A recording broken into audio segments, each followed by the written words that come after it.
Cullera árabe. Durante la dominación islámica, Culaira, como la llamaban los árabes, se desarrolló como un importante centro urbano a los pies del castillo.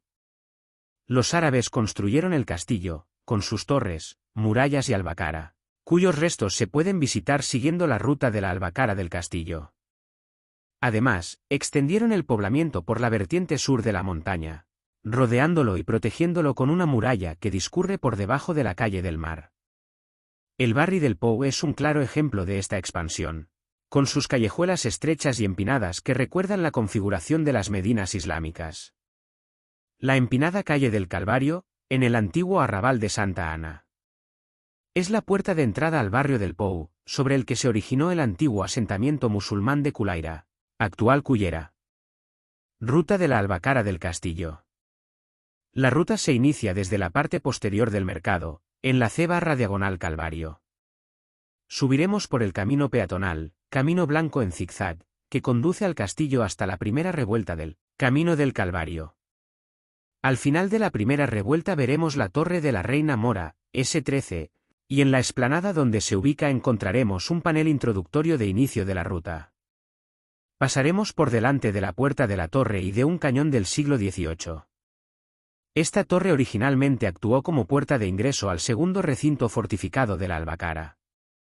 Desde la Torre de la Reina Mora y siguiendo la pequeña senda, pasaremos por delante de los restos de las murallas que unían las torres dirigiéndonos, montaña a través, hacia la Torre Miranda, S12, donde encontraremos un panel de señalización con explicación de su función histórica. Desde este punto, la panorámica alcanza todo el casco antiguo de la ciudad y la Sierra de Corbera a lo lejos. Esta senda unirá las 5 torres de la segunda albacara del castillo, segundo recinto amurallado. Damos un breve giro hacia la izquierda y siempre siguiendo la senda señalizada, llegaremos a la siguiente torre, la Torre del Racó de Sant Antoni, S12. Un panel explicativo nos mostrará detalles de su construcción y su función. Desde esta torre y subiendo montaña arriba, sin abandonar el sendero y las marcas en el suelo, salvaremos un desnivel rocoso mediante unas cuerdas y llegaremos a la Torre Esmochada, S11, llamada así por conservarse solo la base de una torre vigía. Sin dejar la senda, el recorrido nos llevará a la siguiente torre, la Torre Octogonal, S12, la cual es uno de los pocos ejemplos de torre de planta en octógono de la península ibérica y es de estilo almohade. Posee junto a ella un panel interpretativo que nos informa de su construcción y función. La dificultad de la senda aumenta ligeramente de Torre Esmochada a la Torre Octogonal con tramos donde deberemos servirnos de las líneas de cuerda instaladas para facilitar el ascenso. Deberemos ir con precaución. Al llegar al final, subiremos por unas escaleras metálicas llegando al parking desde donde ascenderemos hasta lo que fue la primera albacara, en la explanada del Santuario de la Virgen del Castillo. El mirador del castillo nos ofrecerá una inigualable panorámica de la bahía de Cullera, la desembocadura del río Júcar, la extensión de arrozales y huertos de naranjos y una extensa visión de toda la comarca de la Ribera. La vuelta será por el Camino de Calvario, en el que podremos admirar las estaciones del Vía Crucis del siglo XVIII, hasta volver a la primera de las torres, la Torre de la Reina Mora, desde la cual volveremos a acceder al núcleo urbano finalizando esta ruta de forma circular. Cullera Andalusí, Cullaira.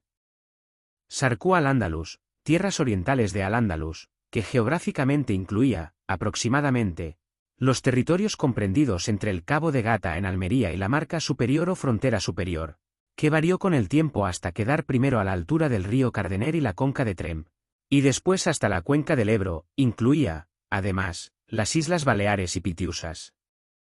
La localidad andalusí de Balansilla, en la Cura de Balansilla, correspondiente a la actual Cullera, Valencia, se desarrolló durante la época omeya.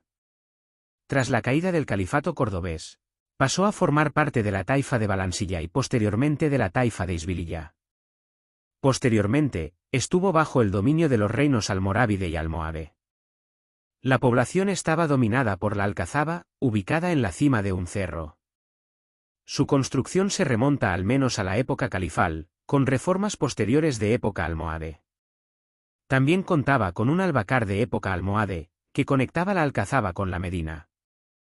La medina, amurallada y situada al pie de la alcazaba, Abarcaba una superficie de 1,5 hectáreas. Fue la capital del distrito conocido como Iklim. Aunque en Cullera existen asentamientos muy anteriores a la época de Al-Ándalus, tuvo un periodo de esplendor en los siglos IV, V y V, y luego fue rápidamente abandonada. Algunas centurias después, los andalusíes establecen un nuevo asentamiento y no designan a la población por su antiguo nombre ibero, quizá ya olvidado. En cambio, la llaman Kulyaira, derivada del árabe kul-la, que significa cima de montaña, con el sufijo aira de origen mozárabe, que podría ser diminutivo o ponderativo. En cualquier caso, se trata de un orónimo, ya que el relieve de Cullera destaca por ser la única montaña litoral entre la Sierra de Oropesa y el Cabo de San Antoni, Sabia, según Sanchís Guarner y Coromines. En el año 713, los bereberes llegaron a Cullera, formando parte de los distritos regionales administrativos andalusíes en años posteriores. En los comienzos de la época andalusí, los castillos no tenían principalmente un carácter defensivo, sino que eran recintos que protegían pueblos rurales, aprovechando la topografía para su construcción. Fue en el siglo XI, después de 4 siglos del surgimiento de Al-Ándalus en la península, cuando la fragmentación del poder central con la aparición de las taifas, la llegada de los almorávides y la presencia del Cid campeador, llevó al abandono de las antiguas construcciones rurales y al surgimiento de nuevas fortificaciones defensivas, debido a la creciente inseguridad militar y social en la época. Durante el periodo andalusí, 711 a 1492, en Kulyaira se desarrolló una estructura urbana a los pies del castillo, marcando uno de los periodos más destacados de la historia de Cullera. Es en esta época cuando la ciudad recibe su nombre actual. Se establece gran parte del casco histórico alrededor del Ins, castillo. Se construye el castillo o fortaleza islámica medieval andalusí. Se mejora el sistema hidráulico y se introducen nuevos cultivos. En los siglos posteriores, 2 de los muchos cultivos introducidos por los árabes, el arroz y la naranja, comienzan a extenderse en la región. En el siglo X se construyó el castillo con sus torres, murallas y el primer albacar o albacara. Posteriormente, el poblamiento se extendió por la vertiente sur de la montaña, rodeando y protegiendo el castillo con una muralla que discurre por debajo de la calle del mar. El castillo se dividía en 3 zonas principales. En la parte más alta se encontraban las estancias del gobernador o alcaide, junto con la zona administrativa y militar. En la zona media estaba el albacar, un espacio libre de construcción alguna. Finalmente, en la parte más baja se encontraba la Medina, la ciudad donde residía la población, rodeada por un recinto defensivo de torres y murallas. A medida que pasaba el tiempo, el crecimiento de la población llevó al asentamiento de nuevos habitantes en los arrabales de extramuros, rebasando así las defensas originales del castillo. El antiguo arrabal de Santa Ana, conocido popularmente como Barri del Pou o Rabalet del Mar, se encuentra a los pies del castillo y sus 2 albacaras. Este barrio parece haberse quedado atrapado en el tiempo, evidenciando su origen andalusí. Los restos de la muralla islámica hallados bajo la calle del Mar son prueba de esto. Callejuelas estrechas excavadas en la montaña dan lugar a pintorescas casitas, muchas de las cuales conservan sus fachadas recubiertas de calorías. Albacar. El bacar, también conocido como albacar, es una parte amplia de una fortaleza que se encuentra dentro del recinto amurallado, pero que no cuenta con ninguna construcción de tipo militar o civil. Según la definición más aceptada, los albacares eran recintos cerrados protegidos por lienzos y torres que servían como una primera línea de defensa. Además, estos espacios se utilizaban para albergar y refugiar a la población y sus pertenencias durante periodos de conflictos bélicos. Según los exhaustivos estudios realizados por Miquel de Epalza y su equipo de investigadores de la Universidad de Alicante, la mayoría de los topónimos árabes son descriptivos. En su investigación, han descubierto que los albacares no se utilizaban únicamente de forma esporádica ante un peligro inminente, sino que también servían para resguardar el ganado destinado al abastecimiento de las fortalezas musulmanas. Miquel de Epalza, destacado profesor de la Universidad de Alicante y experto en estudios árabes e islámicos, ha enfocado su investigación en las funciones ganaderas de los albacares en las fortalezas musulmanas. Sus aportaciones en este campo han sido significativas, y su trabajo titulado Funciones ganaderas de los albacares en las fortalezas musulmanas ha arrojado nueva luz sobre la importancia de estos recintos en la protección y abastecimiento de las fortificaciones. Bakar, quizás Bakar. Aunque no está atestiguado este último nombre como tal en los principales diccionarios árabes, significa propiamente guarda de ganado bovino. El término Bakar, de la misma raíz árabe, aparece en el capítulo 2 grados del Corán, Surat al-Baqarah, Azora de la vaca. El que se trate de bóvidos raros en la Arabia pétrea, pero abundantes en las llanuras irrigadas en las que se extenderá la lengua árabe islámica, o de otros animales con cuernos en general, parece desprenderse del léxico especial del árabe dialectal de Ay-Andalus. Ver R. Doci, Supplement aux Dictionnaires Árabes, reimpresión en Beirut, 1968,1.1, p. 102.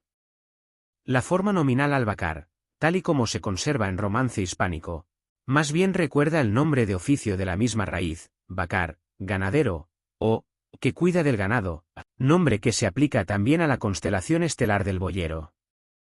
En este sentido puede afirmarse que los albacares de las fortalezas árabes tienen el sentido primordial de guardar el ganado. A eso corresponden su amplia extensión, dentro del recinto amurallado, y el que no se halle en él, del punto de vista arquitectónico, ningún resto de construcción. Este sentido agropecuario viene refrendado por la autoridad lingüística e historiográfica de Doci, que zanja en las discusiones de su tiempo sobre el origen de la palabra albacara, en el castellano del siglo XV. Culiaira contaba con dos de esas amplias extensiones fortificadas y libres de todo tipo de construcción salvo las torres y murallas que las protegían, es decir, Cullera posee dos albacares, el Bey y el Nou. El castillo de Cullera cuenta con dos albacares, el albacar I Bey y el albacar Segón. El primero, construido en el siglo XI durante la época de Taifas, se encuentra adosado a la fortaleza y protegía la alcazaba. Actualmente está parcialmente ocupado por el santuario y ha sido modificado a lo largo del tiempo.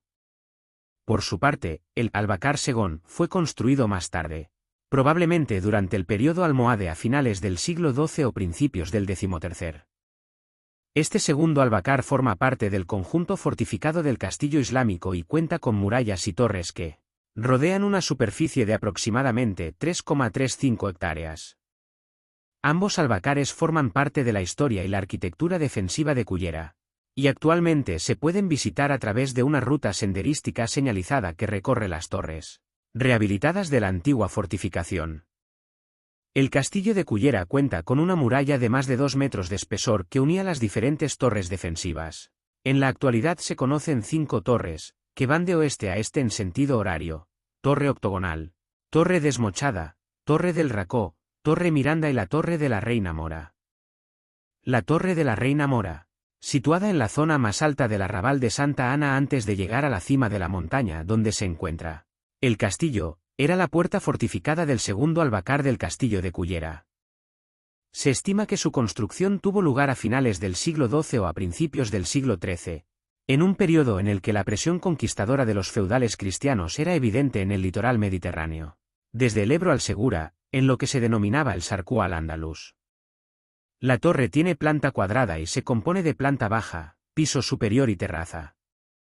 En un principio, la planta baja no estaba comunicada internamente con el cuerpo superior, y la conexión se hacía por el exterior. El piso superior se conectaba con la muralla a través del adarve y se accedía a él mediante una escalera vertical. Hoy en día, la torre alberga una muestra sobre su historia, construcción y papel en la estructura defensiva de la segunda albacara del castillo. Es visitable y forma parte de la red de museos de Cullera. Fortaleza Islámica Andalusí Castillo de Cullera.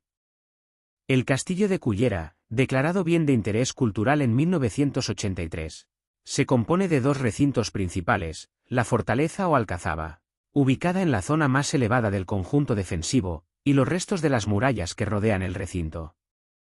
Esta fortaleza, de arquitectura militar hispano-musulmana, fue construida en el siglo X sobre la ladera meridional de la montaña de Cullera, también conocida como Montaña del Oro.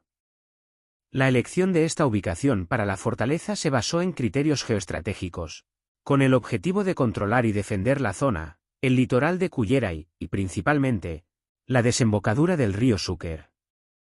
Desde esta posición elevada, se puede observar un amplio territorio de costa y llanura litoral, especialmente al sur del río Júcar, y se mantiene comunicación visual con los castillos de Corbera y Bairen en Gandía. El castillo de Cullera ha sido objeto de diversas excavaciones arqueológicas que han documentado una presencia islámica desde al menos el siglo X. De esta época datan algunos lienzos murales y la torre del Raspatier. En el siglo XII se añadieron muros y estructuras intermedias, así como un aljibe.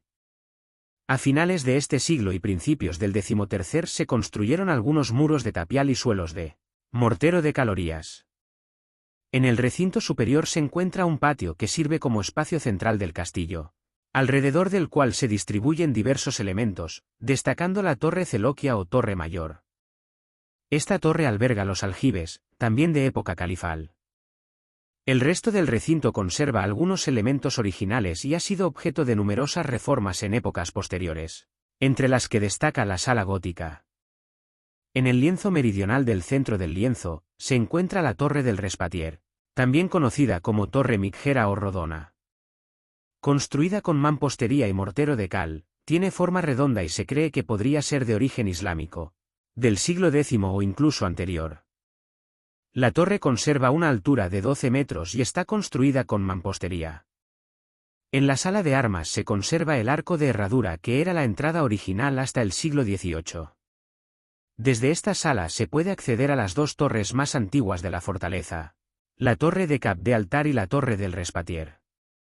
Además de ellas, especialmente relevantes de entre las otras torres de la fortaleza son el baluarte de protección y almacenamiento de las armas de batalla que se alza en el otro extremo.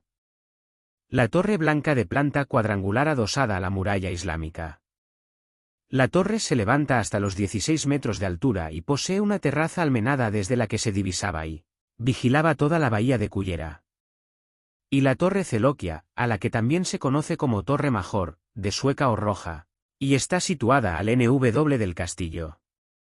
El acceso a esta antigua torre emiral tenía lugar al atravesar un vano que se encontraba en la esquina SW, accediendo al interior de la misma a través de un adarve. Es uno de los elementos más representativos del castillo de Cullera. De planta cuadrada algo irregular y unas dimensiones en la base de unos 15 metros. Se levanta hasta una altura máxima de 17 metros presentando un importante derrame en alguno de sus muros, ofreciendo un perfil ligeramente truncado. Es la construcción más antigua, datada en el siglo X. Supone un interesante ejemplo de técnica constructiva por la utilización de la madera de forma característica, en la construcción de muros de mampostería. Utilizaron secciones de madera de tan buena calidad que han perdurado hasta nuestros días. El castillo presenta refuerzos con madera, aunque menos evidentes en otras partes como las torres circulares del frente sur, torre de Cap de Altar y torre del Raspatier. En el siglo XI formaba parte del sistema defensivo de la taifa de Valencia, y en el siglo XII quedó bajo el control del imperio almorávide y luego almohade, con algunos periodos de independencia. El castillo de Cullera, una fortaleza islámica andalusí, fue inexpugnable para Jaume, quien no logró conquistarlo. Las piedras lanzadas por sus catapultas no alcanzaban las murallas del castillo, que protegían a la población hispano-musulmana y su ganado. Ante la frustración, el rey levantó el asedio y se retiró con sus tropas. Finalmente, en 1239, el castillo fue entregado de forma pacífica tras la toma de posesión del Capí Casal. La rehabilitación y reconstrucción del castillo de Cullera, realizada entre 2009 y 2011, ha permitido su apertura al público. Ahora, los visitantes pueden recorrer sus muros renovados y apreciar la importancia estratégica que tuvo en el pasado. Importancia estratégica militar y comercial. En los siglos X y XI, se evidencia un núcleo de poder estatal relacionado con el control del río Júcar, el cual era utilizado como vía natural para el transporte de maderas provenientes de la serranía de Cuenca. Estas maderas abastecían las atarazanas de origen califal en Denia, así como la construcción en Valencia y la fundación de Alcira. Alcira, ubicada en las cercanías de Cullera, destacaba como la medina más importante de la ribera, y el río Xúquer era navegable hasta el mar, permitiendo el transporte de maderas y troncos desde las zonas forestales del interior de la serranía de Cuenca hasta el puerto fluvial de Cullera, para ser embarcados y llevados a Denia para la construcción de embarcaciones en sus atarazanas. Según los geógrafos árabes del siglo XI y XII, al-Udri y al-Idrisi, Cullera es citada como Kulyaira. De acuerdo con Sanchis Warner, su nombre proviene del árabe kulla, que significa cima de montaña, con el sufijo aira de origen mozárabe, formando Kulaira. Coromines sugiere que este sufijo podría ser diminutivo o ponderativo. Cullera es la única montaña litoral en la franja costera de 180 kilómetros que conforma el Golfo de Valencia, entre la Sierra de Oropesa y el Cabo de San Antoni, Sabia. Esta montaña, con una altitud de 233 msnm, era un importante bastión defensivo que controlaba la desembocadura del Xúquer y gran parte del Golfo de Valencia, antes de que los azudes imposibilitaran la navegación en esta vía de comunicación natural. En cuanto a las referencias musulmanas sobre la existencia de una fortificación en Cullera, encontramos los textos de finales del siglo XI de al-Udri o los de al-Idrisi, el cual nos describe las distancias entre ciudades que hay en la zona valenciana, donde según el geógrafo musulmán nos hace una relación de las mismas, de Valencia a la ciudad de Alcira del Xúquer, cerca de su río, de Alcira a Sátiva, de Sátiva al castillo de Cullera, cerca del mar, también de Alcira al castillo de Cullera, cerca del mar, y allí desemboca el río Xúquer. Asimismo, de Cullera a la ciudad de Valencia y de Sátiva a la ciudad de Denia. Este mismo autor nos habla de esta fortaleza como Isncolirat y nos dice que era una fortaleza de difícil acceso que estaba situada cerca del río y junto al mar. Yakut también habla de él y lo cita junto con los castillos de Petrer, Serica y Cocentaina. El diccionario biográfico de los ulemas o sabios musulmanes de la Takmila nombra a su vez al castillo de Cullera, ver Arciniega García, Luis, 2003, Opra Cit, Pac. 26. La Reconquista. Jaime I. Hasta el año 1238, el dominio musulmán se extendió sobre Valencia, momento en el que Jaime I la conquistó hasta las tierras llanas del Júcar. Tras la conquista, el rey creó un barrio llamado Vicus Sarracenorum, en la ciudad de Valencia para albergar a los musulmanes que optaron por quedarse en la ciudad.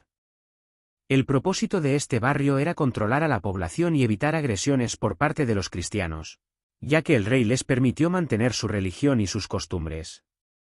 El Tratado de Almizra fue firmado en el año 1244 entre Jaime I de Aragón y Alfonso X el Sabio, en aquel entonces infante castellano, con el objetivo de establecer los límites para la conquista entre Aragón y Castilla. Según este tratado, las tierras al sur de la línea Biar-Busot-Villajoyosa quedaron reservadas a Castilla, incluyendo el reino de Murcia y todas las tierras alicantinas al sur de Biar-Busot, que quedaron dentro del territorio castellano. En la distribución de Cullera durante el reinado de Jaime I en 1233, se evidencian diversas comunidades y áreas ocupadas por distintos grupos. En el Barri Pou se encontraban los sarracenos con su ganado, mientras que los judíos residían en sus propias juderías. La villa estaba habitada por árabes españoles, y la necrópolis estaba ubicada en San Antonio. Cada grupo tenía su propia zona de residencia y actividad, lo que contribuyó a la estructura social y cultural de la época. Cronología de algunos acontecimientos relevantes históricos en Cullera de la época. Siglo XIII. 1248, expulsión de los moriscos de Cullera. 1248 a 1249, asentamiento de familias cristianas en la zona. Siglo XV. 1415. El rey Fernando I concede a Cullera el derecho de uso de las aguas del río Júcar para el cultivo. En 1484, Fernando II concede este mismo derecho a Sueca. 1471, Cullera se separa de Albalat. Siglo XVI. 1501, fin de la navegación por el río Júcar. 1503, comienzo de los ataques piratas a la villa. 1536, construcción del puente de barcas. 1569, Cullera se separa de Sollana. 1579 a 1626, proceso de separación de Sueca de Cullera. Ermita de Santa Marta.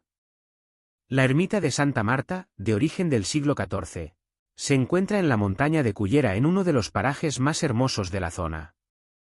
Actualmente, esta ermita no cumple ninguna función específica. Durante la Guerra Civil, la imagen de la santa desapareció, lo que llevó a la interrupción de la romería que solía celebrarse cada 29 de junio. Se rumorea que en este lugar se encontró también la imagen de la Virgen del Castillo. La ermita está situada en el paraje de Santa Marta. Ermita de Sant Llorenç. La ermita de Sant Llorenç, también conocida como la ermita de la Font Santa, es una de las ermitas más antiguas de Cullera.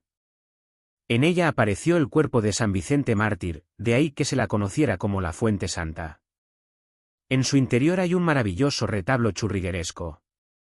Fue construida en el siglo XVI y se encuentra en las proximidades del Faro de Cullera, junto a la CV 503. Presenta características defensivas, como las aspilleras que hay en los laterales de la entrada, lo que sugiere su uso como fortificación en el pasado. Junto a la ermita se encuentra la Casa del Ermitaño, formando un conjunto arquitectónico de interés histórico en la zona. En el mismo entorno y separados por unos escasos 20 metros, nos encontramos con otra construcción. Se trata del cuartel de carabineros, que data de 1891 y que fue construido por la ocupación que realizaban los carabineros de la ermita, tal y como refleja la documentación del Archivo Histórico de Cullera de 1873. Desafortunadamente, el cuartel de carabineros no ofrece la posibilidad de ser visitado y su aspecto exterior no llama la atención, tanto como la ermita. 1536 Puente de barcas. El sistema de pasos flotantes fijos sobre barcas se conoce desde la antigüedad. Durante su segunda expedición contra Grecia, el rey persa Jerjes ordenó la instalación de uno sobre el estrecho de los Dardanelos, en el Helesponto, cerca de la ciudad de Abidos, tal como describe Heródoto. Un puente de barcas es una infraestructura de madera que consiste en una serie de embarcaciones colocadas en hilera con una serie de paneles en su parte superior para permitir el tránsito de personas o vehículos de una orilla a otra de un río o bahía. En muchos lugares, como en el caso de Cullera, no fue fácil construir puentes de piedra debido a las dificultades que presentaban las técnicas de ingeniería para resolver ciertos problemas. A pesar de haber sido autorizada para construir un puente de piedra, en 1585 Cullera decidió abandonar el proyecto al darse cuenta de que el suelo era demasiado arenoso y los pilares se hundían. 1557 Torre del Mareniet. La Torre del Mareniet de Cullera es una antigua torre vigía construida en 1577 durante el reinado de Felipe II para el control y defensa de la costa mediterránea, la cual era frecuentemente atacada por piratas de la Berbería. Esta torre formaba parte de la red de torres vigías que se edificaron a lo largo de todo el litoral valenciano. Ubicada en la desembocadura del río, su propósito era proteger el acceso al puerto fluvial y evitar que los barcos enemigos pudieran abastecerse de agua. Originalmente situada en una zona pantanosa, de ahí su nombre Mareniet. En 1864 una riada desvió el curso del río hacia el norte. La vigilancia y control de la costa corría a cargo de soldados o atalladors, los cuales mantenían comunicación directa con las desaparecidas torres del Cap del Far, Torre Alfandell y la Torre de la Gola de la Albufera. La Torre del Mareniet de Cullera es de forma troncocónica, de fábrica de mampostería tosca. Tiene un perímetro de 10 metros de diámetro y una altura de 15 metros. Está compuesta por planta baja, 2 pisos con escalera de caracol y terraza almenada. En la planta baja se encontraban las caballerizas, la vivienda en el primer piso, el almacén de pólvora en el segundo piso, y en la terraza, en el siglo XVIII, se ubicaba un cañón de hierro de 6 libras de calibre. La torre ha sido completamente restaurada y tiene la distinción de bien de interés cultural. 1560 Torre del Cabo. La Torre del Cabo de Cullera, ubicada entre la Torre de la Gola de la Albufera y la Torre del Mareniet en la desembocadura del Júcar, formaba parte del sistema de defensas costeras instaurado en el siglo XVI durante el reinado de Felipe II. En aquella época, las costas valencianas sufrían constantes ataques de piratas procedentes del norte de África. En mayo de 1550, la localidad de Cullera fue saqueada por el pirata Turgut Reis, lo que motivó la implementación de medidas de vigilancia y defensa en la región. El virrey del Reino de Valencia, Vespasiano Gonzaga, Encargó la construcción de la torre al arquitecto e ingeniero italiano Juan Bautista Antonelli. El diseño tenía como objetivo fortalecer las defensas costeras mediante torres armadas con artillería para repeler posibles ataques. La torre fue completada y puesta en funcionamiento en mayo de 1560, ubicada en lo alto de un acantilado a 37 metros sobre el nivel del mar, entre la Cala Blanca y la Cala de Les Barraques en el faro de Cullera. La torre, después de superar la amenaza de los ataques de los piratas berberiscos, pasó a cumplir únicamente la función de faro en una costa de acantilados. Esto se indicaba en el plano del Cabo de Cullera del primer marqués de la Romana del 1 de agosto de 1764, donde la torre era mencionada como el faro. Sin embargo, con la construcción del faro de Cullera en 1858, la torre perdió su utilidad como referencia nocturna para las embarcaciones. Durante la Guerra Civil Española, se llevaron a cabo obras de fortificación en el litoral para el ejército republicano, construyendo búnkers destinados a alojar nidos de ametralladoras y piezas de artillería de costa. Fue en este contexto cuando la torre del Cabo de Cullera fue destruida y desapareció. 1607 Devoción a la Virgen María del Castell. La devoción a la Virgen María del Castell de Cullera se remonta a la época de la conquista por parte del rey Jaime y del Reino de Valencia.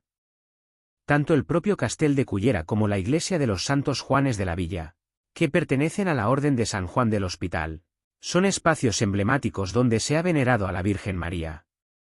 Esta devoción, centrada en la Virgen María y los dos Santos Juanes, ha sido fundamental en la historia de la fe en esta localidad. Gracias a la influencia de esta orden, se desarrolló un profundo patronazgo hacia Santa María en la región. Las primeras referencias a un ritual festivo en torno a Santa María del Castell se remontan al año 1607, en un libro de la colección Llibres de la Administració dels Jurats de la Present Vila de Cullera, del siglo XVII.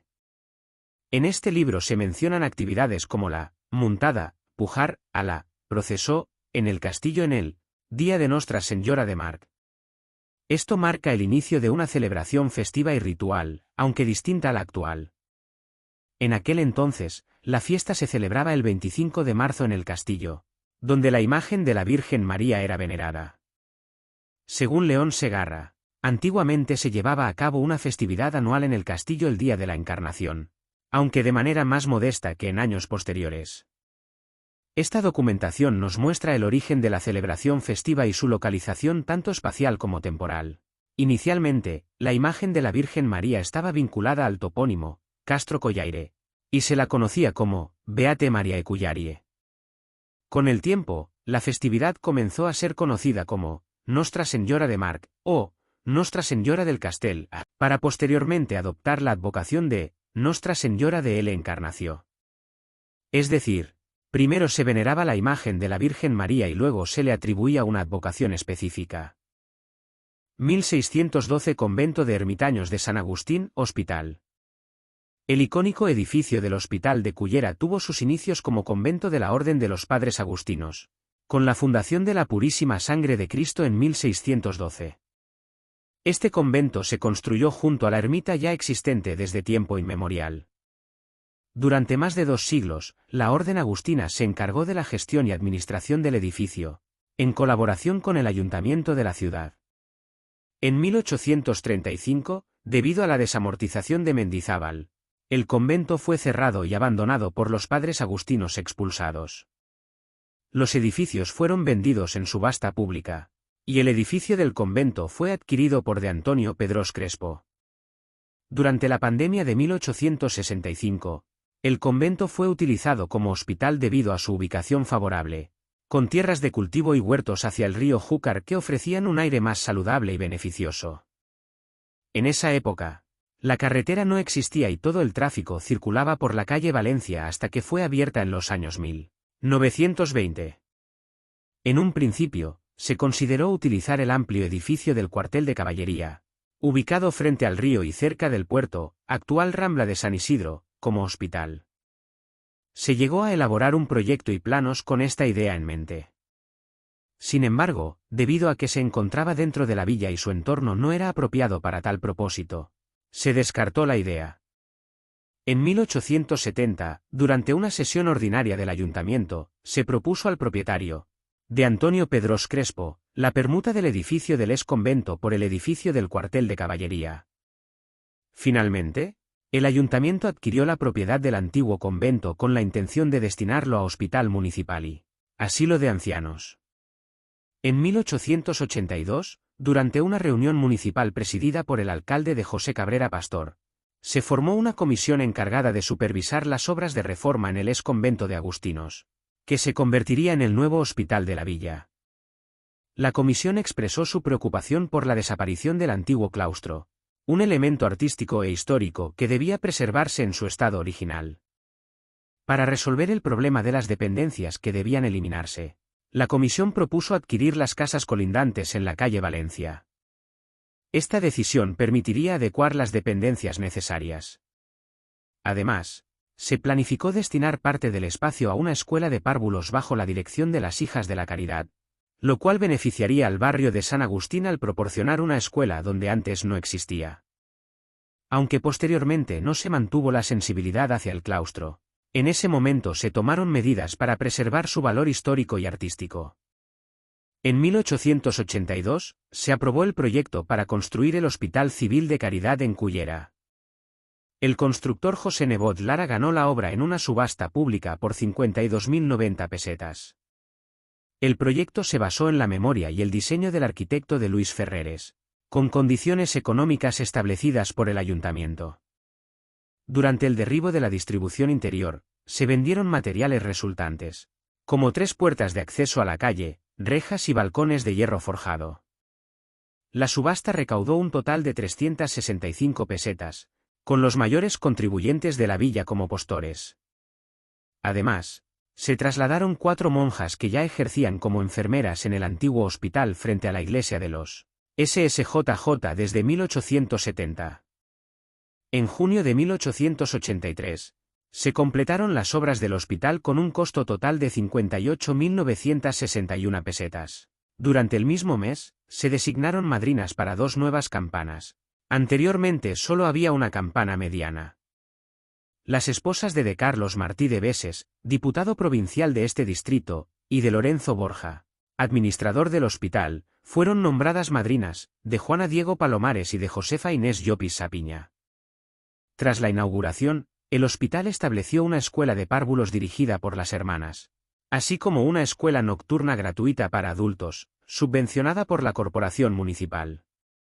Los primeros maestros fueron de Vicente Bernabeu y el capellán del hospital, de José Bono Sala. Este servicio público de enseñanza llenó un vacío en el barrio de San Agustín. Además, se reubicó el asilo municipal de ancianos en el edificio. A lo largo de los años, la escuela de educación primaria, siempre a cargo de las Hijas de la Caridad, se expandió. Durante el periodo de la Guerra Civil, 1936 a 39, el edificio también funcionó como hospital de sangre en la retaguardia. Las monjas que decidieron quedarse cambiaron sus hábitos religiosos por uniformes de enfermeras y continuaron trabajando en el hospital. Este emblemático edificio ha servido al público durante muchos años en beneficio de los ciudadanos. En la década de los 70, se estableció el primer consultorio de atención primaria de la Seguridad Social para toda la población. Además, en ese mismo lugar funcionaba una maternidad, dirigida por la matrona de Sofía Escobedo, quien asistió a casi 2 generaciones de nacimientos en Cullera. Posteriormente, el consultorio se trasladó a la casa enseñanza, y la maternidad dejó de existir, trasladando los nacimientos a Valencia. En la década de los años 80, se adquirieron las casas restantes en La Manzana y se construyó un nuevo edificio para albergar una guardería infantil municipal. En 1992, después de más de 120 años de dedicación a la sanidad y a la residencia de ancianos, las Hijas de la Caridad abandonaron Cullera. Manifestaron que, debido a la falta de vocaciones, la congregación las trasladaba a otros conventos. La última superiora, Sor Coro Lerchundi, y otras 4 monjas cesaron definitivamente el servicio que habían prestado a la población durante tantos años. La gestión de la residencia de ancianos pasó a manos de una empresa privada supervisada por el ayuntamiento. A día de hoy, el edificio sigue siendo un lugar activo en la ciudad. albergando la residencia municipal de ancianos, una guardería infantil, una escuela de adultos y, en ocasiones, impartiendo cursos de diversas temáticas. 1631 Torre de Santa Ana, Torre de la Reina Mora. La Torre de la Reina Mora, en sus inicios, fue uno de los torreones que servían como entrada al segundo recinto amurallado o albacara del castillo. En el siglo XVII, después de estar en desuso por muchos años y en un estado de abandono importante, fue transformada en una ermita. El nombre de Santa Ana se le otorgó a la ermita debido al patronazgo bajo el cual fue establecida, inicialmente dedicada a San Rafael y posteriormente a Santa Ana.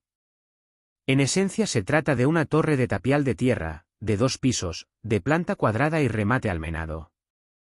La parte superior, a la que se accedía mediante una escalera de caracol, fue reformada en su momento para vivienda del ermitaño. La torre de Santa Ana ha sido restaurada y actualmente presenta un magnífico aspecto que combina de manera armoniosa las diferentes reformas realizadas a lo largo del tiempo para adaptarse a sus diferentes usos. En la actualidad, los visitantes pueden disfrutar de una exhibición sobre la historia de la torre ermita, desde su construcción hasta su papel en la estructura defensiva de la segunda albacara del castillo. La ermita Sans de la Pedra. La ermita Sans de la Pedra de Cullera, dedicada a los patronos de los labradores Abdón y Senén, alberga actualmente el destacado Museo del Arroz.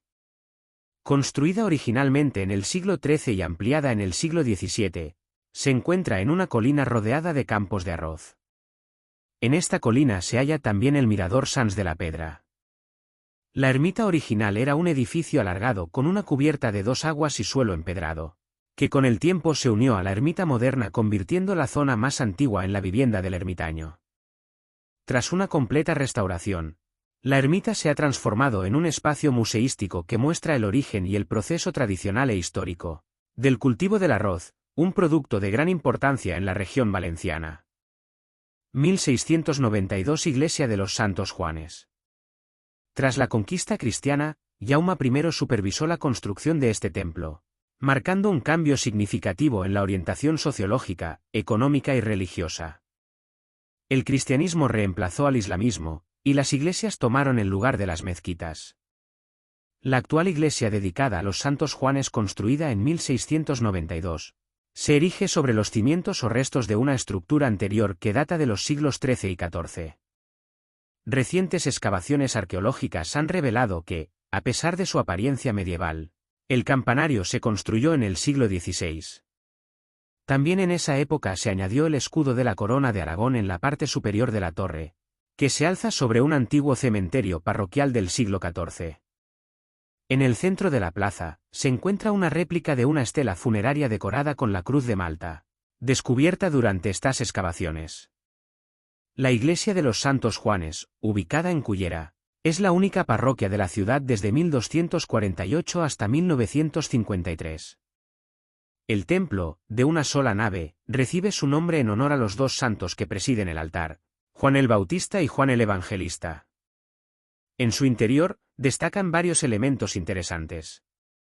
El retablo y la pintura mural de la capilla bautismal, obras de Rafael Cardels. La abundante imaginería presente en las capillas laterales. El zócalo cerámico barroco de la capilla de la Comunión, datado entre 1740 y 1760. Recientemente restaurado. Este conjunto de azulejería valenciana abarca una superficie de 40 metros cuadrados y consta de unas 700 piezas, con una altura media de 1,7 metros. Cullera del siglo XVIII. Demografía. ¿Cómo es la España del siglo XVIII? España se encuentra inmersa en graves problemas políticos internos, lo que ha llevado a una acelerada pérdida de prestigio a nivel europeo. La sucesión conflictiva de Carlos II ha situado al país en la órbita francesa, con la llegada al trono de Felipe V y la implementación de decretos de nueva planta que afectaron, especialmente al Reino de Valencia. Durante el siglo XVIII, se observa un crecimiento en la población debido a una disminución en la mortalidad catastrófica, aunque España sigue siendo poco poblada en comparación con otros países de Europa occidental. En cuanto a la distribución regional, las regiones periféricas experimentan un mayor crecimiento que las centrales.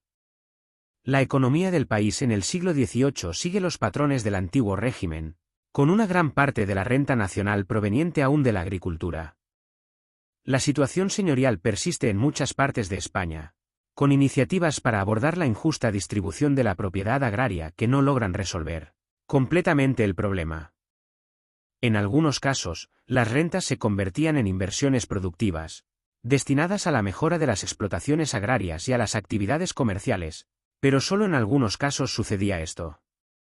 En el siglo XVIII, el pequeño taller artesano seguía siendo el sistema de organización industrial más común. La producción se comercializaba a través de mercaderes que la distribuían en áreas un poco más amplias que las meramente locales. La figura del comerciante empresario escaseaba y los intentos de integrar las distintas regiones de España en un mercado nacional único seguían estando lejos de ser una realidad. Los transportes terrestres continuaban presentando deficiencias y costos elevados, excepto en el caso del abastecimiento de Madrid, que generaba un movimiento comercial más relevante. Por otro lado, en las regiones costeras mediterráneas se observaba una mayor actividad comercial debido a la modernización de la economía y a la facilidad de comunicación por vía marítima con otras áreas. Sin embargo, en la última década del siglo XVIII, una serie de circunstancias provocó un cambio en la tendencia positiva de la economía y desencadenó una crisis. Las malas cosechas, el aumento de la población, la escasez y la carestía condujeron a hambrunas y epidemias. Los conflictos bélicos con Francia e Inglaterra afectaron el comercio con América y causaron un déficit en las arcas estatales, dejando una sensación de fracaso que caracterizó al siglo XVIII español.